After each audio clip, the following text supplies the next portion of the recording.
ఏ స్కీమ్లో ఫిట్ అవుతామని అవగాహన రావడం ఈ యొక్క మీటింగ్ ఉద్దేశం. అలాగే ఇండస్ట్రీస్ డిపార్ట్మెంట్ ఏం చేస్తుందంటే పిఎంఈజీపీని ఇంప్లిమెంట్ చేయడం, సింగిల్ డెస్క్ వర్క్లో అప్రూవల్స్ ఇవ్వడం. మూడో పని ఏంటంటే ఇండస్ట్రీస్ పెట్టిన వాళ్ళకి రాయితీలు ఉంటాయి, సబ్సిడీస్ అంటారు. ఇండస్ట్రీస్ పెట్టిన వాళ్ళకి రాయితీలు ఏ రూపంలో ఇస్తారు? ఇన్వెస్ట్ చేశారు కదా, ల్యాండ్ బిల్డింగ్ మిషనరీ మీద మీరు 2 కోట్లు 3 కోట్లు ఇన్వెస్ట్ చేస్తారు. దాన్ని ఇన్వెస్ట్మెంట్ సబ్సిడీ రూపంలో మళ్ళీ వాళ్ళకి 50%, 25%, 35%, 45% ఇలా ఇన్వెస్ట్ చేసినందుకు ఇన్వెస్ట్మెంట్ సబ్సిడీ అంటారు. ఇన్వెస్ట్మెంట్ సబ్సిడీ కూడా ఎవరైతే ఇండస్ట్రీ పెట్టారో వాళ్ళకి తిరిగి ఇవ్వడం జరుగుతుంది. అలాగే ఒక ఉత్పత్తి, ఒక ప్రోడక్ట్ తయారు చేయాలంటే కరెంట్ అవసరం, పవర్ అవసరం.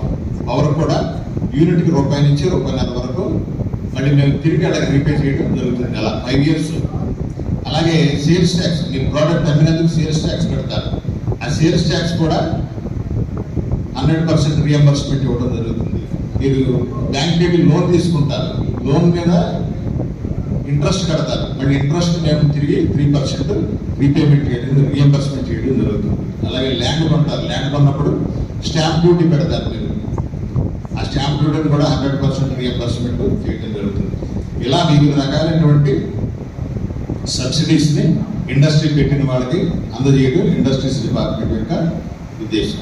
అంటే ఈ 3 పనులు సమర్థవంతంగా నిత్యం జరుగుతూనే ఉంటాయి. ఒకటి అప్రూవల్స్ ఇప్పించడం, పరిశ్రమలు పెట్టిన వాళ్ళకి రాయితీలు ఇప్పించడం, ఇంకా పిఎంఈజీపీ స్కీమ్ని అమలు పరచడం. ఈ మూడు ఇండస్ట్రీస్ డిపార్ట్మెంట్ ఎప్పుడు జరిగే పనులు. 4వ పని ఏంటంటే ఆర్టిజన్, చిన్న వాళ్ళు అంటారు, దోబీలు, ఇస్త్రీ చేసుకునే వాళ్ళు, కార్పెంటర్స్, ఇవన్నిటి కూడా ₹1,00,000 చొప్పున స్కీమ్ను ప్రవేశపెట్టడం జరిగింది. పిఎం విశ్వకర్మ యోజన చిన్న స్కీమ్, ఒక ₹1,00,000 వరకు ఇవ్వడం జరుగుతుంది. టూల్ కిట్ 15,000 వరకు అందజేయడం జరుగుతుంది, ట్రైనింగ్ ఇవ్వడం జరుగుతుంది.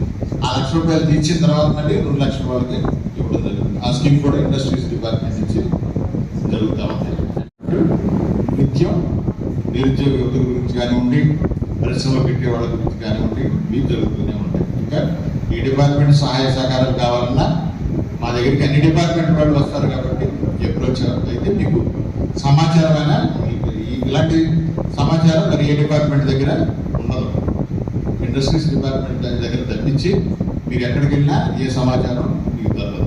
అందువల్ల ఎంటర్ప్రెన్యూర్కి ఎదగడానికి బేసికల్గా ఇండస్ట్రీస్ డిపార్ట్మెంట్కి అప్రోచ్ అవ్వండి. మీ సందేహాలు కూడా తీర్చుకోండి. మీరు ఏ రంగంలో రాణించాలనుకున్నారో అంత త్వరగా డెసిషన్కి రాలేదు, కొంత అనుభవం కావాల్సి ఉంటుంది.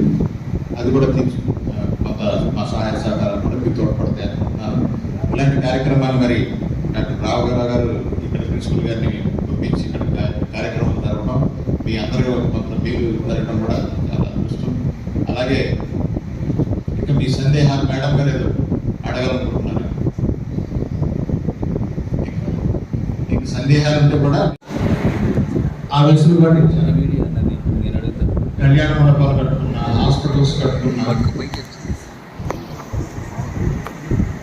ఈ ట్రాన్స్పోర్ట్ సెక్టర్ అంటే కారు, బస్సు, ఎస్సీ, ఎస్టీ. మిమ్మల్ని కలవాలంటే ఆఫీస్ ఎక్కడండి? కలెక్టర్ ఆఫీస్ ఎదురు, ఎంఎస్ఎంఈ కలెక్టర్ ఆఫీస్ ఎదురు.